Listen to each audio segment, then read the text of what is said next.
It is time to expand minds through movies, TV, sports, and flicks. It is time to boldly go where no podcast has gone before. It is time for the Captain Talks Flicks. The Captain Talk Flicks. Welcome to the Captain Talk Flicks podcast. I'm your host, the Captain Cortez, aka Mr. Love, and this is where we talk flicks. And ladies and gentlemen, I just recently heard of the passing of Val Kilmer, and to just pay homage to the actor that did many cool roles, I saw a movie that takes place in the world of espionage and intrigue. And I'm gonna get into that, but first, a couple things. I want to give a big shout out to Brazil. Got some plays over Brazil this past week. Gracias, gratitude, toda. And Brazil, I am still learning Portuguese.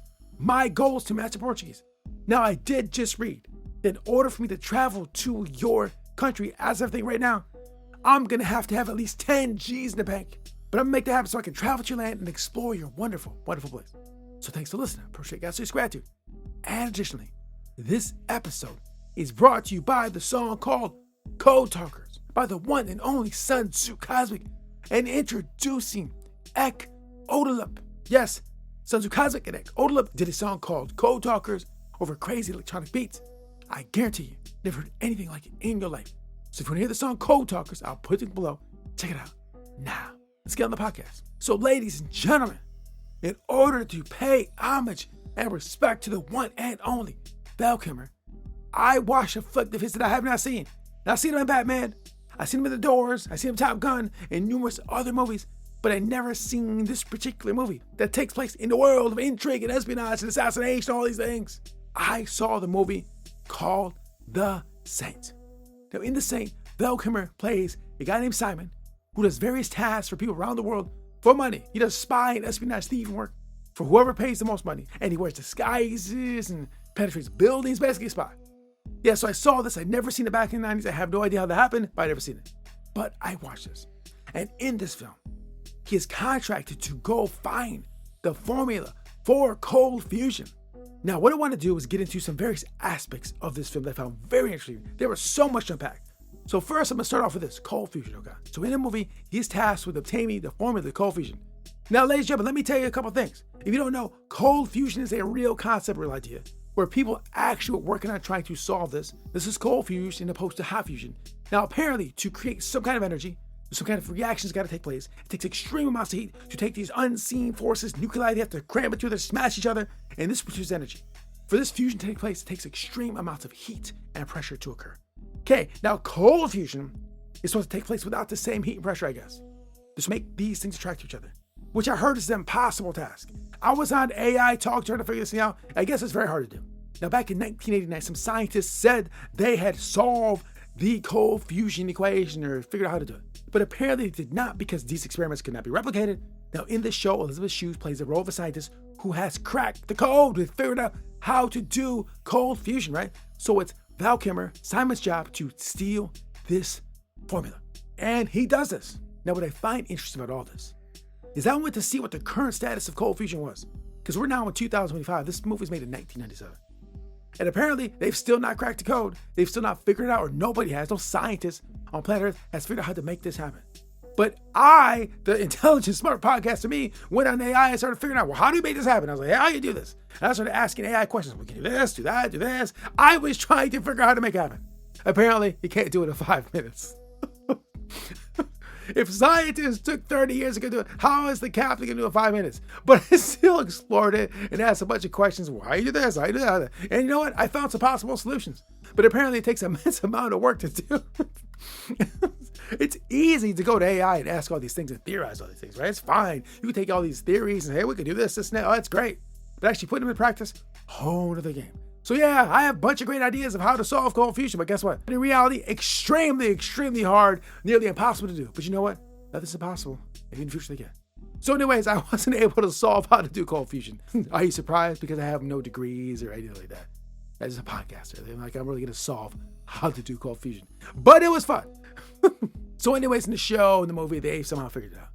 And so that's why this Russian gangster wants to steal it. Now, in the process of Simon stealing this formula, believe it or not, this man falls in love with the mark. He is tasked with achieving this formula, but in the process of doing it, he fell in love. Now, let me go deep into this, right? Now, Simon is a really solitary man who keeps to himself. He doesn't let anybody in. The captain can relate to this immensely.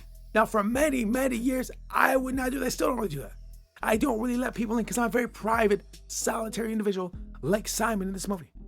But when he met the lady with the formula, they had a connection that just could not be denied. They sat and they talked and they conversed and they hung out together and there was just an immense connection. Now, recently, I have experienced something similar and I did let somebody in like Val Kilmer does. Val Kilmer lets her in. He lets her in. He falls in love. He didn't intend to. He didn't mean to, but he fell in love. He met the right woman at the right time and all the fireworks, all the connections, the moon was in the right spot and all the right things happened and they just fell in love. It was magnificent to see. He wasn't even looking for love and he found it. Just like the captain, I was not looking for it, but I found it. You've heard these podcasts for years upon years. I told you guys, I'm looking for a date. We come date me, this and that, all these things. But through the journey of just living my life, I have finally found a good match for me, just like Val Kilmer in this movie. Doing his thing on the shop, and all of a sudden, boom, finds his love connection. And I'll be honest, as I watched the movie, I totally understood why. Because I could see myself on the screen. The moments that Val Kilmer had with Liv Shue, I've lived some of those. Like, seriously, it's absolute madness. There were some scenes in the movie, like, I've actually really experienced. Now, what I find very interesting, not just about this movie, but other movies, I've never been one to really explore relationships with love over these years. I've just been doing the podcast and rapping. I've really dived into that. But as I watch some of these films, after experiencing that, a lot of it is seen in movies like, bro, this is real. A lot of the love songs I heard on the radio as a kid, it's real. Like, it's based on real. I've really experienced and lived these things. It is absolute craziness. Now, while the TV and movies are all fake, obviously, there are elements of truth in these things we watch. Just like the Cold Freeze, that's a reality, it's a real thing. There's an actual reality to this. Love is real, obviously. And they do take aspects in these shows and they do kind of show these. How I say amplify them or maybe a little silly, but there's truths in these shows. I know a lot of people will say it's just garbage. And I was watching a podcast yesterday by a certain person who was saying it's all programmed with agendas, which is definitely true. They're definitely trying to push certain ideas and certain beliefs over the course of media. I'm fully aware of this. But if you watch with awareness, you can watch and you can learn lessons from watching these things. If you look at these art pieces, these art of movies and TV shows, all these things, and get past the agendas, get past trying to push on you, just look at it and study it, and you can learn and see different things in this. Now, in this show, this thing to me is just basically a love story. It's a guy who was on a certain path, who met a woman on another path, and they had a connection that fell in love. And they were just trying to get past all that so they could be in love together and live happily ever after. I'll say this is a love story, like, straight up. I don't think it's billed as one, but I think it is. Get past all the disguises and the characters and the action. It's a love story. It's a man falling in love with a love in extreme circumstances. It was really good. I didn't expect it to be. Now, one additional thing, too, what I found very cool was how Val Kilmer played all these various characters. It was crazy. He's magnificent. Rest in peace, Val Kilmer. I did not realize how magnificent you were at that craft. Now, as someone that does some kind of entertainment podcasts and videos and rapping, and I do kind of take on other, characters at times, and you just did so flawlessly, I was very impressed. It's a really good flick. Val, I wish you would have did more roles like this. Maybe you have. And so if you've not seen The Saint, you should really check this out. It's a very entertaining movie. And if you're looking for something to kind of remember, Val Kilmer, it's a good role to remember about. Yeah, so check it out. So one thing I want to talk about Val Kilmer also is that one of my favorite movies of all time is The Doors, starring Val Kilmer, by Oliver Stone. I love that flick. Now, I know there's a lot of controversy about is the story correct, is not correct, the family don't like it, all this, whatever. Now, I'm not concerned about all that. I just look at it as art. And I felt that Val Kilmer embodied the essence of The Doors. Now, I'm a huge Jim Morrison Doors fan. The music's phenomenal. And this movie, I've loved it since it came out. It's just phenomenal. I felt it's one of Val Kilmer's greatest roles. I felt he embodied the energy of Jim Morrison. He's a phenomenal role. And I saw elements of that in this movie as well. So yeah, Val Kilmer, bro, rest in peace. Sorry you passed away. Sorry I had a rough the last few years. All things that happened to you, how things happen to you. Sucks, man. We all get old. It's horrible. I hope we're all able to live to an old age and have the maximum amount of health and capability to that old age. I know some of us don't get that. Now I'm 49, creeping on 50. I've seen a lot of people ahead of me and to see possible futures of what your life can be like. Now, I don't want to preach you guys, but I just want to say this.